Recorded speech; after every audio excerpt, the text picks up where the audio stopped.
Welcome back to the second episode of our four-part video series, Admission Essentials by Sesameed Education. In this episode, we'll be covering the role of academics, activities, and references in the boarding school application assessment process. I'm your host, Daniel Cito. I'm an education consultant, founder and head of Sesameed Education. For those of you who are new here, Mr. Leo Marshall is our special guest for this series. Leo has served in the independent school world for 40 years, be it at day schools or boarding schools alike. As a teacher, as an athletic coach, director of college guidance, director of admissions, director of advancement, deputy headmaster, all the way to president and CEO. Now retired. Leo's last position was the director of admissions and financial aid at the Webb Schools in the United States. Welcome back, Leo. Hi, Daniel. Nice to see you again. Nice to see you, Leo. It's so good to have you back with us. Now, in this second episode, we'll be covering the first three components, academics, activities, and references. First, let's get into academics. Many parents would equate academics to simply school grades and standardized test scores. What's your opinion? What exactly do American boarding schools look for in academics? Well, it's important to know that we rarely see poor academic students, meaning poor grades. This is what we call a self-selecting process. Parents do not apply to our schools who have students who are not doing well in school. Because of that, what we want to know is what goes into those grades, because there are some schools that we call inflate grades. So if we looked at a student from, let's say, one particular class or school, if we went to ask how many students in that school all got A's and they said, well, 90% of the students got all A's, and that doesn't tell us a lot about the student. We really want to know about the rigor of the school. That's what's really important. That tells us what the grades mean. Now, in the United States, we know many of the schools the students are coming to us from. So it's very easy for us to know that school based on, over the years, how many students keep coming from that school. So let's say in our small town, there are 3 or 4 small independent private middle schools, and those students come to us. If we track those students over 3 or 4 years and see what those grades mean, like the student has strong grades, how well did they do at the end of freshman year or sophomore year? That tells us something about how rigorous the school is.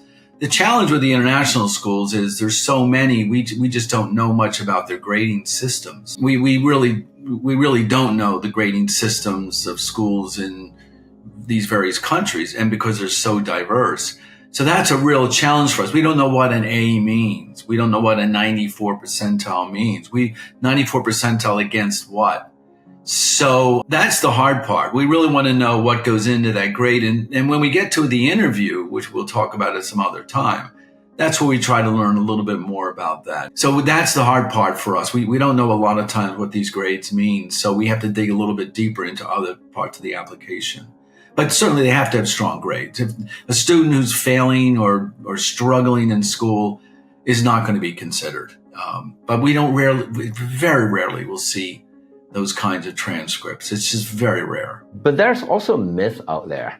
Well, I wouldn't call it myth, but there's a strong opinion out there among parents or among families that good grades or straight A's would automatically lead into an acceptance offer by the boarding schools.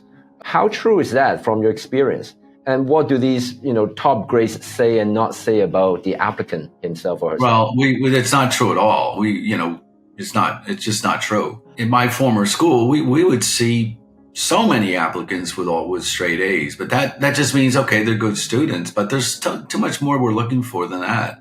So there's never an automatic. You can have straight A's, have, perfect SSAT scores. It's still not an automatic. It just means, okay, he's a strong student. But that doesn't pull them out of the crowd necessarily, because I want to emphasize this. We see so many students with those same grades. So again, it goes back to the school. Do we know the school? If we know the school and we have a history of students coming from that school with those grades doing well, then we pay attention. If we have students coming from a school where they all get very strong grades, but then they come to us and struggle, that's a problem for us, for those candidates in the past, the future candidates from that school. Leo, I have a question about, how meticulous schools would be, boarding schools would be in looking at these nuances in the transcripts. Let's say two candidates coming from the same school, one has straight A pluses and the other has straight A's. So A's is already pretty good. I mean, really good. And of course, there's another, kind of genius out there, getting straight A pluses. Would the student with straight A pluses automatically have a much stronger chance of getting in than her colleague with only straight A's? No. And again, I'm speaking in general because every school is different, but not necessarily. No, doesn't mean too much to us. If a student is spending all their time trying to get an A plus at the expense of other things they should be doing in school, in other words, doing other activities, if all they're doing is studying at night without anything else going on in their life, they're not very interesting. We're looking for interesting students. So if they have A plus, it doesn't matter to us. We don't know the grading systems at these schools. What does an A plus mean? It doesn't matter if a student has a B or, once in a while has a C, has an average grade. We're really interested in the interesting student. We just want to know, A, are they ready to do the work at our school? B, what goes into the academics? Are they interested in learning? Hopefully we learn that from the teachers. Or are they just trying to get a good grade? So I'll just study. And that is a bit of a myth, particularly in the international countries, that, you have to have straight A's and then that will automatically get you in. But if it's done at the expense of other activities, the student does nothing else in their life except study, they're just not very interesting. But certainly through the discernment process, we may pick out a student who is beyond brilliant in mathematics. I'm talking about at a different level than other students, not that they got A's, but that the way they talk about and think about mathematics makes them a little bit more. And in my final year at the Webb Schools where I was, I met a young woman in Hong Kong. No, I'm sorry. I think she was in Shanghai.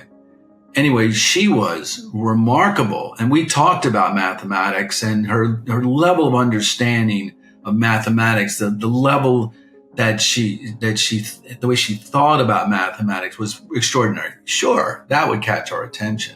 If a student, who has a great grade in their English language program we find out that they're doing an enormous amount of reading outside school and they have a grasp of the English language that's a little bit beyond most. Sure, that catches our attention.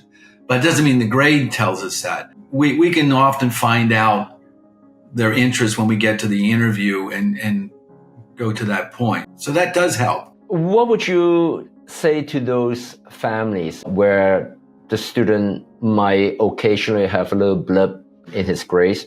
Maybe some B's, maybe not C's, but occasionally some B's and stuff.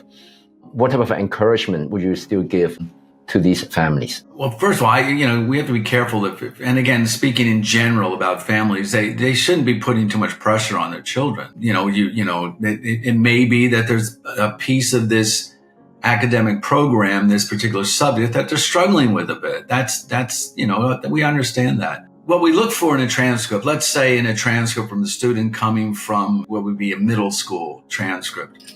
Let's say we see a student who's taking biology. And let's say it's broken down into quarters or trimesters. And let's say the first 2 trimesters, the student has A's. Then suddenly they have a C. We're probably going to ask a question, what happened? Now, it could be something happened in the child's life. But it could also be that for some reason the child just sort of got disinterested in school, which rarely happens. But we will look at that. And I want to speak more towards American schools. We can pick that out in a minute where a student has, A, B, C. What happened? Well, it doesn't mean they're eliminated, but we'll say, well, tell us more what happened. Because we know these are children. These are just, still adolescents and they have blips. But we don't want parents to, start to get angry with their children, unless their children are just suddenly disinterested in school. But we don't want them to be angry with their children. We want to understand what's going on. But what will eliminate you is if there's a dramatic drop in grades, where students go from well above average to well below average. That right away will, even an American student right away they're not going to get looked at. But you don't see that too often, international students. Let's follow on your earlier comment on SSAT, the standardized test. What role does that test serve in the overall assessment process, especially with its three components? How do school officers look at the components similarly or differently? Well, it's from school to school. It's a little bit different, but for the most part, from my experience talking to my great colleagues over all these years, we just want to see standardized scores tend to verify the grades. So if we have a student with very strong grades but very low test scores, we're going to ask questions. We're going to say, well, what's that about? If we see some very strong scores and very low grades, we're going to talk about something else, like this student has the ability, but they're not performing. These are called aptitude tests. Do they have the aptitude to do a certain level of work? But they do kind of tell us whether these grades they have are credible grades. So if we start to see these, what they call anomalies, these high English grade, low reading score, we're going to ask questions, no question about it.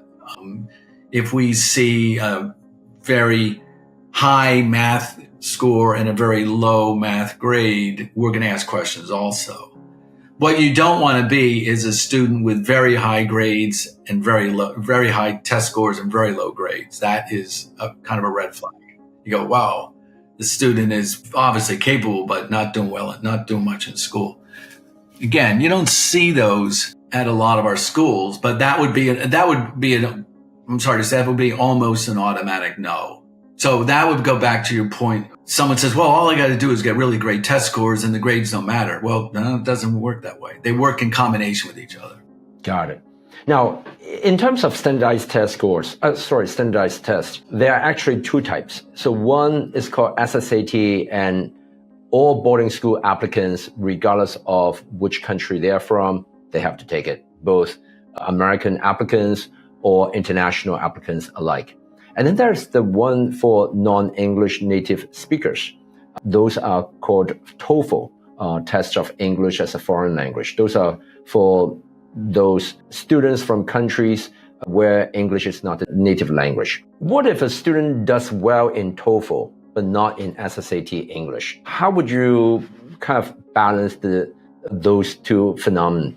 We would ask a lot of questions, because the TOEFL score isn't perfect. We'd be a little bit skeptical of the TOEFL score. But at the same time, it could be that, on the other hand, it could be they're just not working hard in school and they have good English skills. But the reverse, if they have a low TOEFL score, let's say in listening, right, or in speaking, but they have very high grade in English, we really want to be sure that they have the language skills to participate in what is essentially an English immersion program. We don't have translators in the classroom to translate, and they're going to be reading physics books in English. They're going to be reading advanced biology books in English. They're going to be reading Western and Eastern literature. By the way, we do teach Eastern literature in English. So, these are books can be deep, and we want to be sure they can understand the language. So everything works in concerts. It's kind of common sense, even though sometimes when I talk to families, they don't understand that. High grade in English, low TOEFL score, we're going to ask questions. Okay, was this grade inflated? Does everybody get good grades? Was she just sat there and did her work and that's how you got a good grade? High TOEFL score, low grades. We're going to say what's going on in the classroom. But again, the problem is when you get to a school like my previous school, we had so many good students applying. Everything sort of looked the same. And that's when things get tough.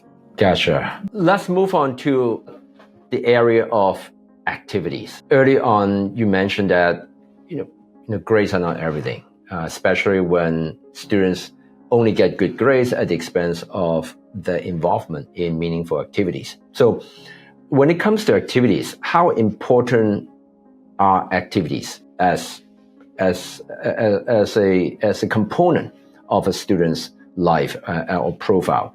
And how do schools look into these activities of students?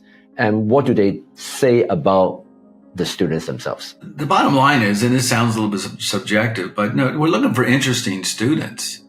We know the vast majority are very good students in the classroom, but what do they do outside the classroom? There are some students we interview that will go from their school to these cram course programs at night and to think they're going to get better grades, or it could be that their national examination requires them to do that. So that at the expense of doing anything else interesting, they're just not very interesting people. And we would see lots of those students doing that, or going to SSAT prep courses right after school at the expense of something they love to do outside the classroom. It doesn't make them very interesting. On the other hand, a student that works hard in school, but, loves the violin, or, loves to play oboe, and really works at that could be interesting, or it has a vast love for a sport and really does participate in the sport, works hard. We just want interesting people. It's hard to explain, how we pick that out, but you will know after a while, because there are some extraordinarily interesting adolescents that come to our door. They're just interesting. We love to talk to them. And sometimes they don't have all A's, but they're just interesting people. They've got these other interests. So going back to your question is, yeah, they're important, but I can't tell you which one thing to do. And then I've had parents ask me that. Well, if they just do this, you can just tell the students who have great interest in things. I mean, it goes on, and it's not necessarily community service, though that could be, but what level is a community service? I met a boy once, gosh, I forget where he was. I think it was Chengdu. And he was collecting library books for the poor and was doing it at a serious level. He just loved getting old books, and he was with his family, was collecting them and finding ways to deliver them. And the more we talked about it, I went, whoa, this is interesting. Not that he's going to do that in the United States, but he just was an interesting kid and still had pretty good grades. Some students just grab you with the kind of things they do. But what I can tell you we're not interested in is all they do is go to school and go to TOEFL prep and SSAT prep, and that's all they do. And that they're just not interesting. So parents got to be careful about that. Again, it often goes back to the parents thinking there's this formula. Go get good grades, go to TOEFL prep, go to SAT prep, get a good score at the expense of everything else. And they have to remember, we're seeing hundreds and hundreds of applicants from overseas. So what stands out? It won't be their test score that stands out. It won't be their grades that stand out, because they all have good grades.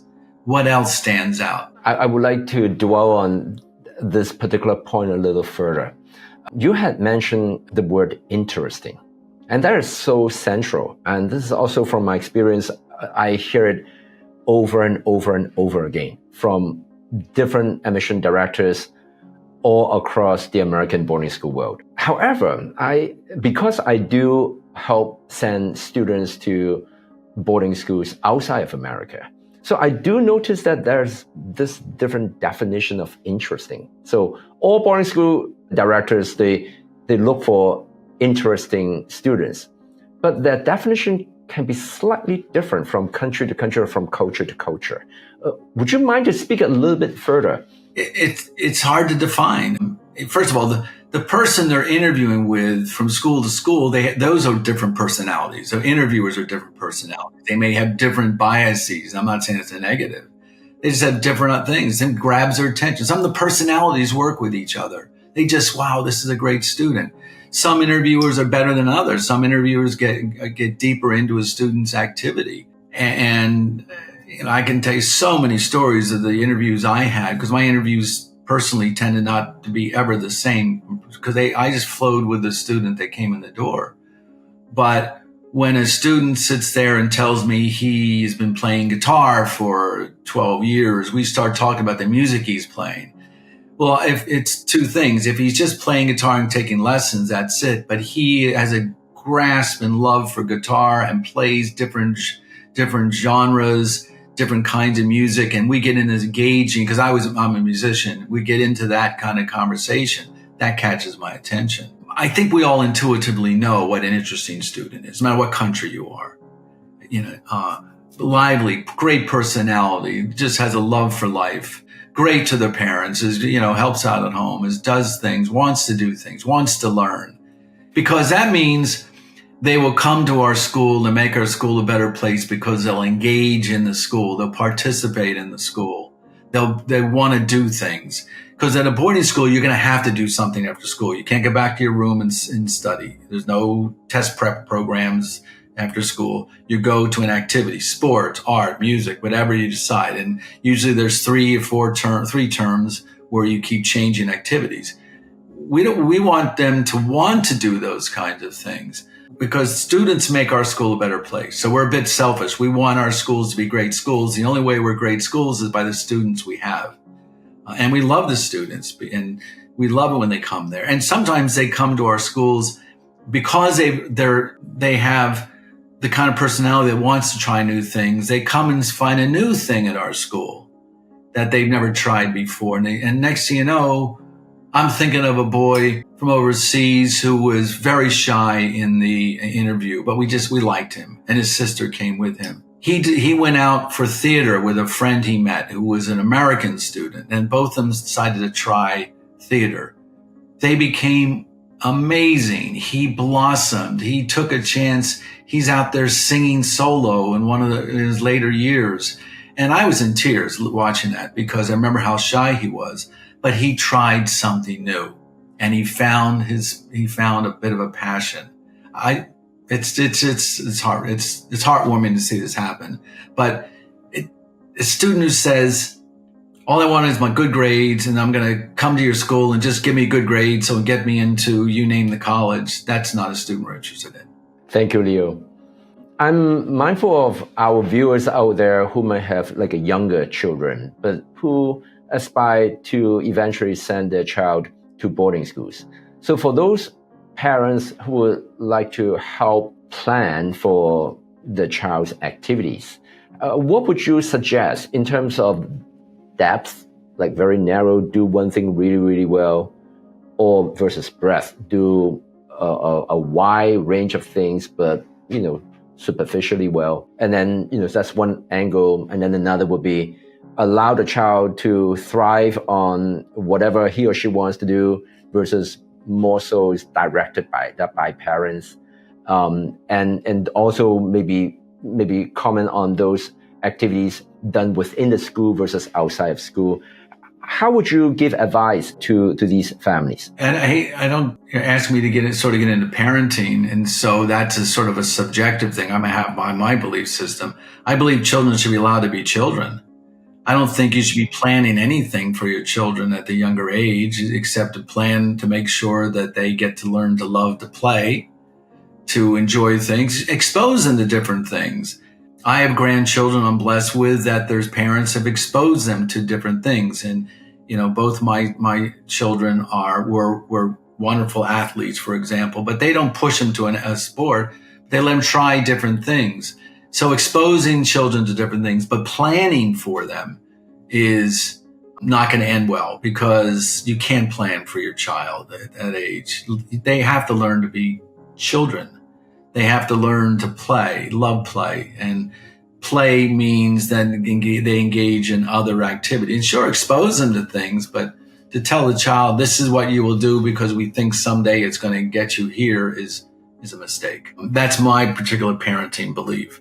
And frankly, if you're in an interview with me as a parent, I never ask what the child did when they're in first grade. It didn't matter to me at all. And if I find that a parent is kind of driven and the child is stressed out because they've been driven for 8-9 years, that will show. But we never ask what they do in primary school. Who cares? I mean, we just want to know, are they happy children? So you can't plan your child's life that way. How would you view those children with a wide breadth of experiences, wide exposure, but, just dabbled on each one like fairly shallowly versus some child get really excited about that one thing? It could be an athletic sport, it could be music, it could be robotics, whatever it is, but spend the majority of the time on that one thing, but maybe a few others, but not a whole lot more. How would you kind of comment on the suitability of each type of students for boarding schools? They're both fine. If you find a student that has a passion for robotics, Wonderful. Because they love it. Not that they're doing it because they think this will get them somewhere. The love for robotics, let's say, or their love for their activity. That's what we're trying to discern, particularly when we meet them. But if the other student is dabbling in things and just loves to try different things, that doesn't necessarily hurt them either.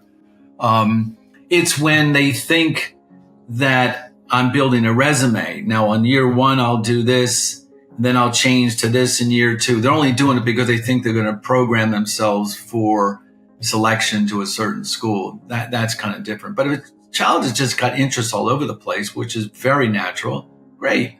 Because as they get into high school, those interests will start to coalesce into something they really latch on to. I can't tell you how many students would come into grade 9 with one particular interest and drift over to something where they learn a thing called debate. And they said, oh, I like this. They try it and fall in love with it. They didn't do that in middle school, but because they're used to trying things, that would be helpful. But certainly if a student has a love for, let's say, a sport, and they really love it and they really do play it a lot and they try and they're on a team and they're trying, because they love it, not because it's a part of a resume builder, that interests us. So again, there's no one or the other. It just depends. Sometimes a student who has lots of interest is a very interesting person. And a student who's very focused, we call it the pointed student, that could be interesting also. Because if he's doing it because he loves it, as opposed to I have to do it, that's different. So I think parents know the distinction. Allow me to take a little detour. In terms of presenting those activities, I've observed there have been occasional situations where I observe parents would hire professional agencies from different sources to come up with either a presentation manual, like a book, or some sort of a PowerPoint presentation, even video presentation about their child's various activities as part of the application submission or the submission for the application process. How would you comment on those professionally driven productions? Waste of money, waste of time. They have no influence on us whatsoever. When we first started traveling overseas, particularly Asia, we started seeing so many of those, but they virtually mean nothing. First of all, we don't have time to look at those. You give us what we ask for in the application. You answer the questions on the application, you send your transcript, your teacher recommendations, that's it. If you are a gifted, let's say, cello player, certainly we're going to ask you probably, I will go to my music director and they'll say, we want 3 pieces, very short, maybe Baroque, neoclassical, whatever. That's fine. That's different. But these portfolios that they're building have absolutely no meaning to us whatsoever. The parents are wasting their money. And I should say, and I retired in 2016, my last couple years at my school, we weren't seeing as many as we were in the earlier years. And that's in defense of the parents, they didn't understand. There's so many students applying to our school. They think, how does my student stand out? This must work. But we don't look at those at all. No, because they don't tell us anything. Colleges experience this too, and it rarely works. So colleges get this stuff all the time, and it rarely works. Let's move on to the area of references. References are an important part in the overall assessment process as well. And for boarding school applications, there are references from teachers, school teachers, as well as from the parents. Now let's look into the teachers part. There are 3 teachers which will be required. One will be an English teacher, a math teacher, and a third teacher of the student's choice. One other. Yeah, one other. So would you like to comment on what the admission officers will look for from the English and math teacher references? And what is this third reference about? What do schools look for in that third reference? Well, because we know across all curriculum, math and English is fairly standard. So that's why math and English as opposed to history and science. So many of these curriculum in the middle school is different from school to school, but the one constant is always math and English. So that's why we look, and I'm speaking about American schools too, not just international schools. And then the third would be one other. Typically, they ask you for a counselor and someone who knows the student outside the classroom. They can be very helpful if they're done well by the teachers. If the teacher says the student's perfect in every category, that doesn't tell us anything, because no child is perfect in every category. And so if a teacher is honest about this student, telling us what stands out, how the student stands out at this classroom, how they approach the classroom, those kind of things tell us a lot. And the third one could be one other. Typically, it's someone outside. In American schools, a counselor who knows this student, can comment on how the student engages in students, in the life of the school. The problem overseas is many international schools overseas. These teachers are not used to doing these things. It's just not in their culture. They just don't do it. So we'll see these references that don't tell us much, and that becomes a problem. And I can't help these parents I can't help parents about this, because there's no way to get around it. We can tell right away this teacher may have 40, 50 students in the classroom and really doesn't know the student. So they don't help us at all. They'll just check the boxes, top and everything. And that doesn't mean anything.